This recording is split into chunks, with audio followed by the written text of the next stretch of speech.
हरियाणा तुम्हारा पीके हम जिंदाबाद जिंदाबाद जिंदाबाद हम जिंदाबाद जिंदाबाद जिंदाबाद दूसरे चौटाला जिंदाबाद जिंदाबाद जिंदाबाद दूसरे चौटाला तुम आगे बढ़ाओ हम तुम्हारे साथ हैं दूसरे चौटाला आगे बढ़ाओ हम तुम्हारे साथ हैं जनता पार्टी जिंदाबाद जिंदाबाद जिंदाबाद डॉक्टर अजय चौटाला जिंदाबाद जिंदाबाद जिंदाबाद भावी मुख्यमंत्री दुष्यंत चौटाला जिंदाबाद जिंदाबाद जिंदाबाद जब तक सूरज चांद रहेगा ताऊ तेरा नाम रहेगा।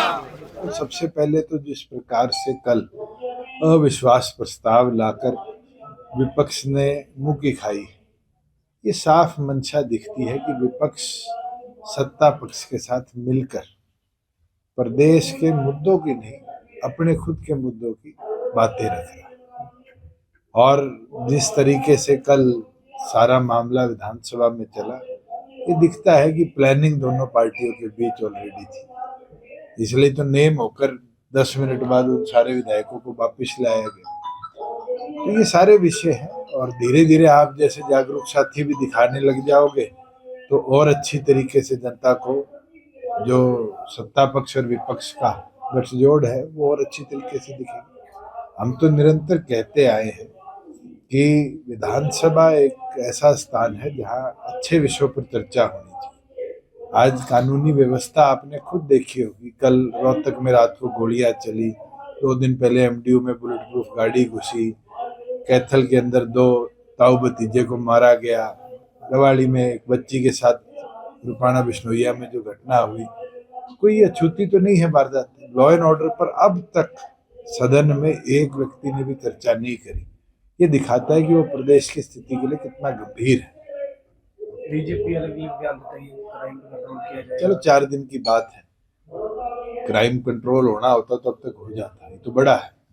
और नए साल पर नए को जिम्मेवारी मिलेगी, वो कितना अच्छा कर पाएंगे वो तो समय बताएगा। एक चौटाला परिवार की जो सिक्योरिटी हटाई गई थी डीजीपी के उपाध्यक्ष, जो करा गया है किस मंशा के साथ किया गया है, हमारे परिवार छोड़िए, हमारे लोकसभा का उम्मीदवार राहुल फाजिलपुरिया था, उसकी गाड़ी पे जब वो स्वयं सवार था 3 गोलियां चली, 11 लोगों को अब तक अरेस्ट कर लिया गया, जिसमें से 5 के साथ मुठभेड़ हुई, इनकाउंटर हुई। आज उसकी हटा ली। ये तो मंशा सरकार की दिखती है कि क्यों इस तरह के कदम उठाए। आज पहली पुण्यतिथि है जी अभय सिंह चौटाला का जी, डॉक्टर अभय सिंह चौटाला के पास बार फोन आया जिसको लेकर मेरे संज्ञान में नहीं है किसका किसके पास आया है।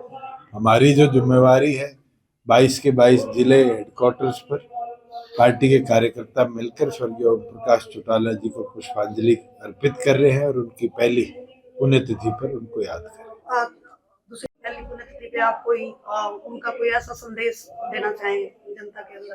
देखिए, मैं तो आज खुश हूं कि बियॉन्ड पार्टी आज सभी दलों के लोगों ने ये माना है कि हरियाणा के लौह पुरुष कोई थे तो स्वर्गीय ओम प्रकाश चौटाला जी थे। हमें खुशी है कि चौधरी देवीलाल के लिए जैसे जननायक के तौर पर उनको याद किया जाता है, वैसे लौह पुरुष के तौर पर स्वर्गीय ओम प्रकाश चौटाला जी को आज पूरा प्रदेश का एक एक राजनीतिक दल का एक एक व्यक्ति याद कर रहा है और वो उनकी पहचान रही है। और संगठन की ताकत और संगठन की सोच को कैसे आगे लेके जाना है उसके अंदर तो सभी उनसे सीखे हैं, हम भी सीखे हैं और संगठनों में गए लोग भी सीखे हैं। तो आज सब मिलकर इन्हीं चीजों को आगे लेकर चले और सिद्धांतों पे उनके दिखाए मार्गदर्शन पर लड़ाई आगे की संघर्ष की लड़े तो जरूर उनके दिखाए मार्ग को हम अपनाएं। योजना को लेकर रोल चेंज हो रहा है, कभी फैमिली आईडी अपडेट करवाओ, कभी आधार कार्ड, अब नया रूल बना दिया, तो इस पर आपका क्या कहना है? पॉलिसी बनाने वालों से पूछो, हम तो खुद कह रहे हैं कि ये पॉलिसी नहीं मजाक है महिलाओं के साथ। 75% से ज्यादा फॉर्म रिजेक्ट करने और उसके बाद बेनिफिशियरीज को भी पूरा बेनिफिट ना देना, ये दर्शाता है इन लोगों की मंशा क्या है।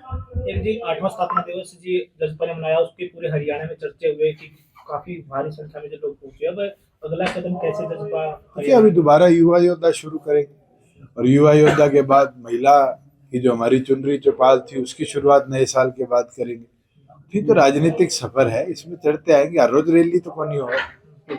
और मैं तो कहता हूँ किसी में दम है तो जुलाना का मैदान कि खेत का मैदान था, कोई मंडी का शेड तो था नहीं, खाली पड़ा है, जाके वहां रैली करके दिखा दो। रैली को लेके आपके जो थार रही है ना चर्चा का विषय बना हुआ है, तो अच्छी बात है, महिलाएं चलाती है, आप चलाते हो तो मुझे खुशी होगी। आप भी चला के आते। आप बताओ, कोई आपने गुंडागर्दी फैला रखी है? इस तरीके से आम नागरिकों के साधनों को जोड़कर और तंत्र कसना एक गलत बात है। और मेरा आपत्ति जिस चीज पे थी, मैंने अपनी आपत्ति दर्ज करी। एक दिन हरियाणा में बुढ़ापा पेंशन को लेकर आपने भी बात उठाई थी कि भी जो बढ़नी चाहिए। अब 250 बढ़नी छोड़, 200 रुपए तो बढ़ाई नहीं, 37,000 बुढ़ों की पेंशन काट दी। और सैनी साहब कहते हैं तो पीपीपी रिवीजन तो चलती रहेगी। ये दिखाता है कि वो कितने गंभीर। कल विधानसभा में उन्होंने कहा है जब राशन कार्ड काटे हैं 7 लाख के आसपास, ये तो पीपीपी की रिवीजन चलती रहेगी और कटते रहेंगे। इसका मतलब तो ये बूढ़ों का मान सम्मान इस तरीके से कम करना चाहते हैं, ना कि पीछे बढ़ा के मान सम्मान बढ़ाना। देश और दुनिया की तमाम बड़ी खबरों से जुड़े रहने के लिए लाइक करें, सब्सक्राइब करें यूट्यूब पर सच को हिंदी चैनल और बेल आइकन दबाकर पाएं लेटेस्ट अपडेट सबसे पहले।